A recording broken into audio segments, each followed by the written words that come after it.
So look at the French papers, now the international papers rather, Spanish press in fact we're going to start with, full of jittery anticipation. This is ahead of the Catalan separatist leaders' declaration to regional parliament. That's right, Stuart. We're looking at one of those Catalan papers, Ara. It's actually Catalonia's most widely read newspaper on the internet. Spanish unity is really hanging on this man who you see in the front page, Carles Puigdemont, and his decision, his speech, to regional parliament that Ara's editors call a decision for the history books.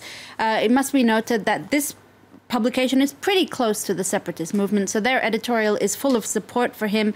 I quote, "Against a state incapable of accepting its plurinational nature, Catalonia has earned the right to decide, but Puigdemont doesn't want to lose the external support that the region has, nor does he want to increase the sanctions that are already being imposed on the region." So he's got a really difficult task. That's to make all these desires fit in. It's not easy, but Catalonia's future depends on it. Other papers are not seeing this type of solidarity, though, are we? Not at all. Let's look at another Catalan paper, El Periódico, which says this speech could culminate in a process that'll threaten social peace and self-government. That's according to this front page here. The paper's editors are just as critical. Not in our name. They've penned an editorial called Not in Our Name, saying a declaration today would be a, quote, historical irresponsibility. There'll be a high price to pay.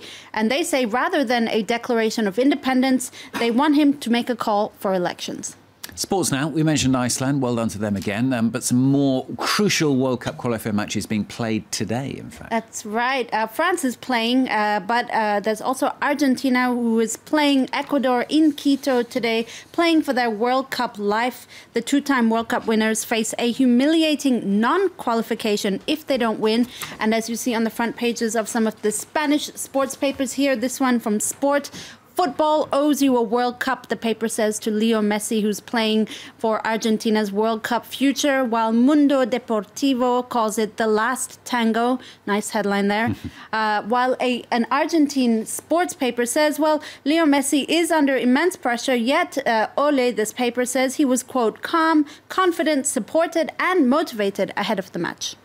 Now here in France, Greenpeace has released an alarming report. This is about how underprotected French nuclear sites are. Yeah, this is a pretty big story, Stuart, because, and in fact, the Greenpeace have only released a part of the report because the information is so sensitive. For 18 months, they've been working with international experts on how protected French nuclear sites are from terrorist attacks. Le Parisien, the French daily, has obtained a copy of this report, or a redacted copy. And basically, the bottom line is that French nuclear sites are severely underprotected from potential terrorist threats. In particular, there are these things called spent fuel pools, which are storage units for nuclear waste, essentially, and they're located outside the reactor. And these highly vulnerable pools are extremely underprotected.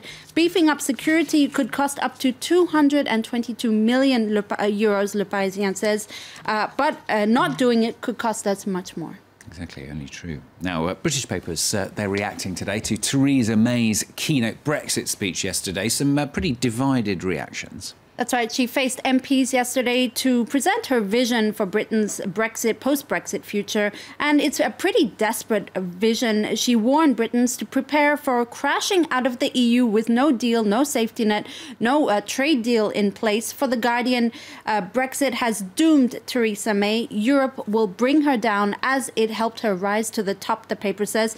But her speech has found some humorous comments. This particular article from The Telegraph, Michael Deacon has penned a satirical piece saying it wasn't a total disaster because she didn't knock down her jug of water. She wasn't knocked unconscious by a microphone falling from the common ceiling. The lights didn't go out. The walls didn't collapse. So to a modest degree, her luck is improving. Yeah. I guess baby steps, right? After what happened last week. Now, finally, let's end with an epic battle of housewives, the White House wives. That's right. A very unladylike row. That's what the Daily Mail, a British daily, is saying. It's broken out between Melania Trump and Ivanka Trump. Melania Trump is Donald Trump's first wife, and she's been doing the media rounds because she's promoting a book about what it was like raising her kids and so forth, basically cashing in on the Trump name right now. On U.S. morning TV, she said she is the real first lady because she is Donald Trump's first wife. Now, Melania Trump couldn't let it go. surprisingly. Yeah. She penned a very angry statement calling Ivana's comments attention-seeking and self-serving noise. But the real winners of this battle is the real winner is Twitter and Twitter users. They've used it gleefully for fodder. In particular, a guy called Andy Cohen. He created the reality show Real Housewives. He said he was speechless. He's also proposed his services as mediator for a series called Real Housewives of the White House. What we really want is for Donald Trump to reply. I wonder if he will. Fake news. See, we should fake news, exactly. It's with the papers.